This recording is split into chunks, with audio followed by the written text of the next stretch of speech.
کیا 26 کی رات کو ہی عبادت کی خاص رات ہے یا پھر ہمیں ان تمام راتوں میں جو ہے وہ اس خاص رات کو تلاش کرنا ہے؟ اس کے تعلق سے لوگوں میں کافی جو ہے وہ شبہات پائے جاتے ہیں.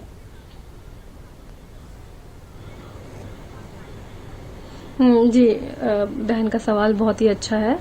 عام طور پر ہمارے یہاں یہ سمجھا جاتا ہے کہ جو شب قدر کی رات ہے، اصل میں وہ 27 کہنا چاہ رہی تھی، لیکن چونکہ 26 کا روزہ رکھنے کے بعد ہم عبادت کرتے ہیں تو وہ اس رات کو جو ہے اسی میں شمار کر رہی ہیں. 26 نہیں، وہ 27 کی رات ہوتی ہے. چونکہ ہمارے رمضان جو ہوتے ہیں وہ قمری یعنی لونر کا حساب جو ہوتا ہے اس کے حساب سے رکھا جاتا ہے، یعنی چاند نکلنے کے بعد یعنی مغرب کے بعد جو ہے وہ اگلا دن شروع ہو جاتا ہے.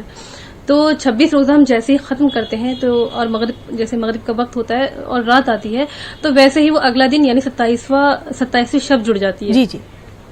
تو یہ لوگوں کا نظریہ بن چکا ہے کہ جو 27ویں شب ہے وہ ہی اصل شب قدر کی رات ہوتی ہے. اس کے علاوہ مطلب دوسری کوئی رات نہیں ہے، اسی میں جاگنا چاہیے اور اسی میں ہی ہمیں شب قدر کو ڈھونڈنا چاہیے.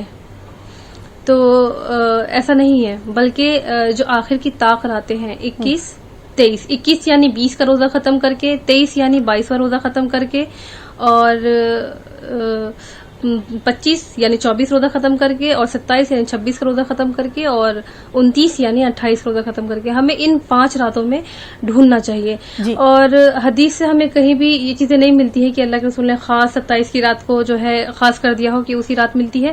اور ایسا ہے ایک جگہ ملتا ہے کہ 27ویں شب کو جو ہے حدیث میں کہ 27ویں شب کو ملا تھا، مطلب شب قدر پڑھی تھی، لیکن اس کا مطلب یہ نہیں ہے کہ صرف 27ویں شب کو ہی پڑھتا ہے. حدیث میں ہمیں ایک مرتبہ یہ بھی پتہ چلتا ہے کہ 23ویں شب کو بھی پڑھی تھی، 21ویں کو بھی پڑھی تھی. تو ہمیں اسے آخر راتوں میں ڈھونڈنا چاہیے، نہ کہ اس کو ایک رات خاص بنا لینی چاہیے اور اسی رات میں عبادت کرنا چاہیے. اللہ کے رسول کا فرمان ہے کہ تم اس کو آخر کی راتوں میں ڈھونڈو. کسی صحابے نے سوال کیا اللہ کے رسول سے کہ اللہ کے رسول اسی کوئی نشانی بتائیں، تو انہوں نے چاند کی طرف کہا کہ چاند کا جو کنارہ ہے وہ ایک جیسے ایک پلیٹ کا کنارہ بن جاتا ہے اس طریقے سے ہو، یعنی کہ چاند بالکل آدھے سے بھی آدھا ہو چکا ہو، یعنی نصف کا بھی نصف ہو چکا ہو.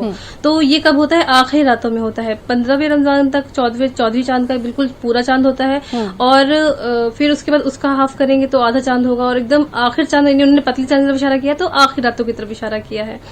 اور اس کے تعلق سے ہمیں ایک واقعہ ملتا ہے کہ 2 مسلمان آپس میں لڑ رہے ہوتے ہیں. اللہ کے رسول کو شب قدر کی تاریخ کے بارے میں بتایا جاتا ہے. جب ان کا جھگڑا آپس میں ہو رہا ہوتا ہے تو وہ اللہ کے رسول کو بھلا دیا جاتا ہے.